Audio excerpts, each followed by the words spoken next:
पूर्णमिदं पूर्णात् पूर्णमुदच्यते पूर्णस्य पूर्णमादाय पूर्णमेवावशिष्यते। ॐ शान्ति शान्ति शान्तिः। शङ्करं शङ्कराचार्यं केशवं बादरायणं सूत्रभाष्यकृतौ वन्दे भगवन्तौ पुनः पुनः। ईश्वरो गुरुरात्मेति मूर्तिभेदविभागिने व्योमवद्व्याप्तदेहाय दक्षिणामूर्तये नमः। ॐ शान्ति शान्ति शान्तिः।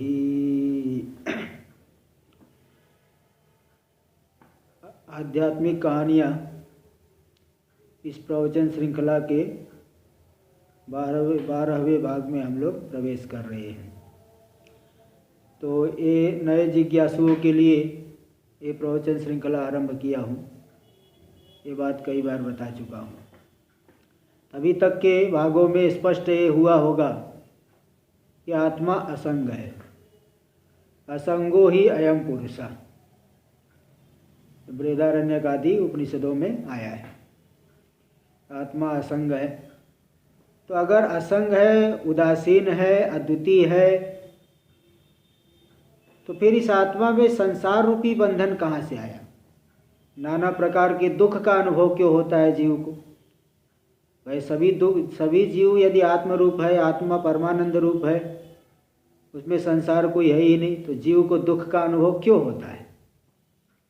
ऐसी आशंका प्राय करके जिज्ञासुओं को होती है।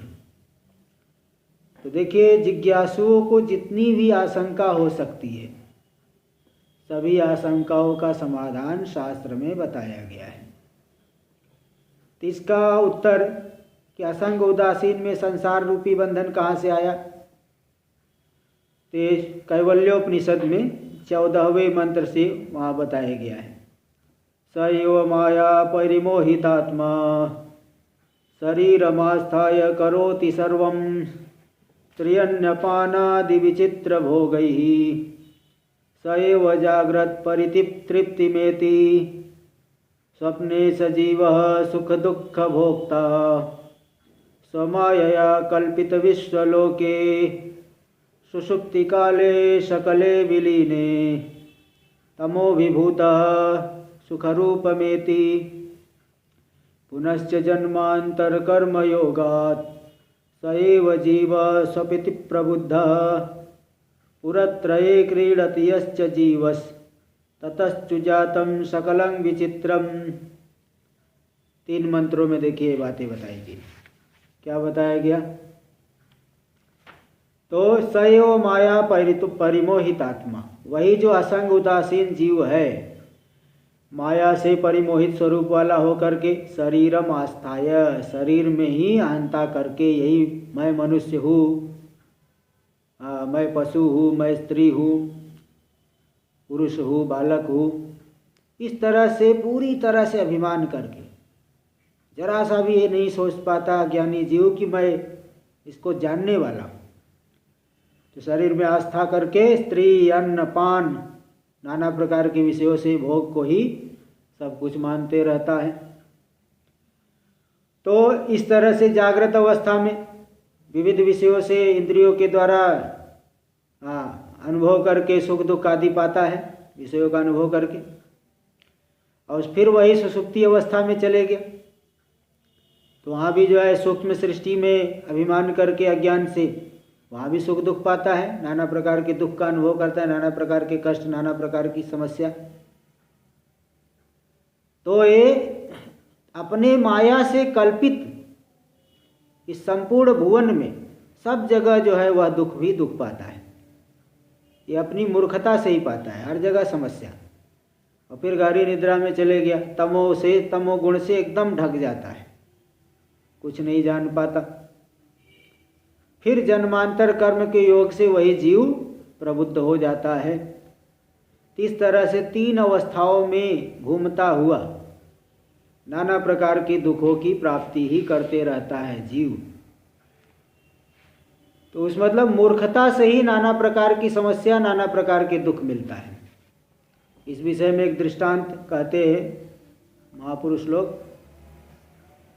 कि कोई एक व्यक्ति था, उसका नाम था मूर्ख। वो बाल्यावस्था से ही मूर्खता करता था, तो उसका नाम था मूर्ख। कुछ भी जो है उल्ट उटपटांग काम करे, विवेचन विवेक पूर्वक न करता था, इसलिए हर जगह दुख मिलता था। युवा अवस्था में हुआ तो उसने सोचा विवाह कर लूँ तो सुख मिलेगा। वैसे व्यक्ति को किस प्रकार की स्त्री मिलेगी? उसको भी ऐसी स्त्री मिली जो एकदम दुख देने वाली, उसका नाम था समस्या। तो मूर्ख, जो मूर्ख था पुरुष, उसको पत्नी क्या मिली? समस्या।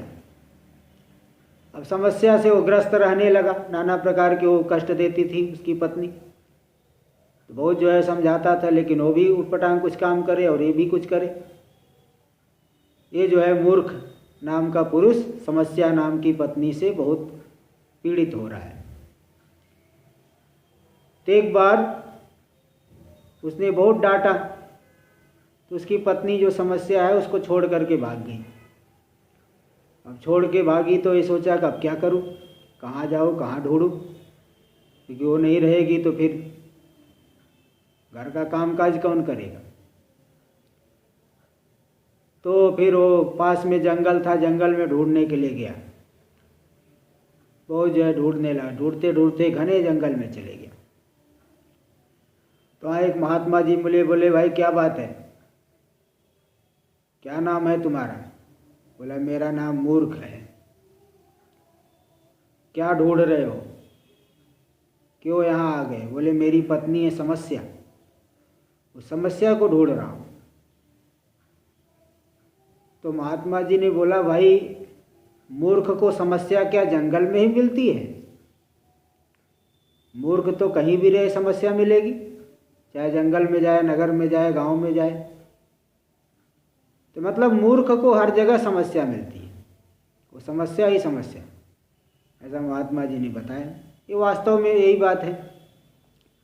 तो कहने के मतलब अज्ञान से, मूर्खता की वजह से जीव को समस्या ही समस्या, नाना प्रकार के दुख। बाल्यावस्था से ही दुख, युवावस्था में अलग दुख, वृद्धावस्था में अलग प्रकार की समस्या।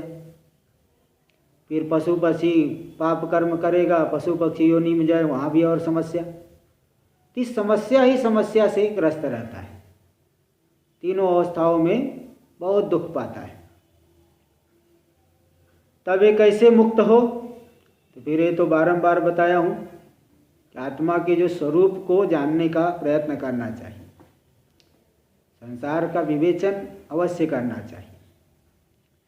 विवेक चूड़ामणि में भी इसलिए बताया, अज्ञान योगात् परमात्मनस्तौ यनात्म बंधस ततएव संसृति तयोर्विवेकोदित बोधवानीर अज्ञान मूलम अज्ञान कार्यम प्रदहेत समूलम।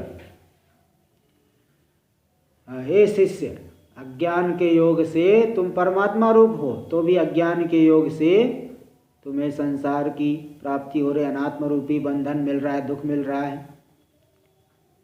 और ततएव संसृति, इसलिए तुम संसरण का अनुभव कर रहे हो, जन्म मरण आदि दुखों का अनुभव कर रहे हो। और तयोर विवेकोदित बोधवानी, उस आत्मा और अनात्मा का विवेचन करने से जो ज्ञानाग्नि उत्पन्न होगी। जैसे कहीं जो है सूखी घास में अग्नि लग गई तो पूरी घास को जला के रख देगी। किसी सूखे वृक्ष में अग्नि लग जाए, जड़ के सहित वृक्ष को जला देगा। ऐसे ही यह अज्ञान रूपी अग्नि, अज्ञान और उसके कार्य को मूल के सहित, अज्ञान रूपी मूल को, उसके अज्ञान के कार्य संसार को मूल अज्ञान के सहित नष्ट कर देगी। इसलिए विवेचन जरूरी है, सबसे पहला साधन विवेचन। भाई आप वैराग्य होगा तभी आप श्रवण आदि के मुख्य अधिकारी बनेंगे। वैराग्य कैसे होगा? विवेक के द्वारा।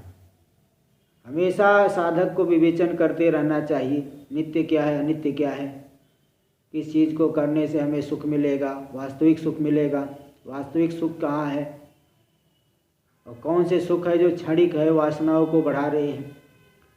तो क्षणिक सुख है, वासनाओं को बढ़ाने वाले हैं, उनसे दूर हटना चाहिए, दूर जाना चाहिए।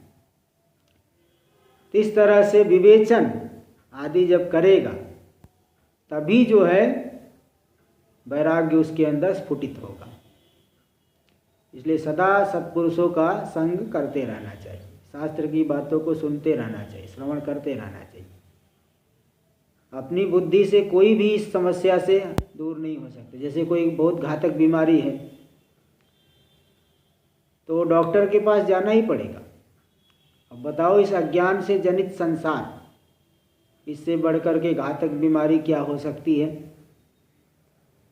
इसलिए इस बीमारी को दूर करने वाले जो वैद्य हैं, सत्पुरुष महापुरुष लोग, वो भी महापुरुषों में भी अब थोड़ा कुछ समय संग करोगे तो मालूम पड़ता है कि किस प्रकार के हैं।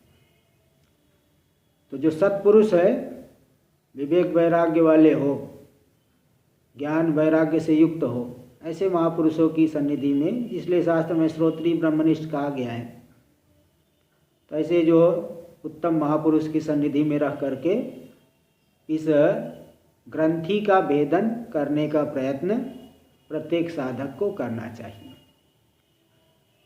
तभी नाना प्रकार के दुखों से, समस्याओं से दूर हो पाएगा। नहीं तो मूर्खता से तो समस्या ही समस्या मिलती है। तो यह आख्यायिका के ही तात्पर्य है। तो आगे का हम लोग अगले भाग में विचार करेंगे। ओम पूर्णमदः पूर्णमिदं पूर्णात् पूर्णमुदच्यते पूर्णस्य पूर्णमादाय पूर्णमेवावशिष्यते। ओम शांति शांति शांति।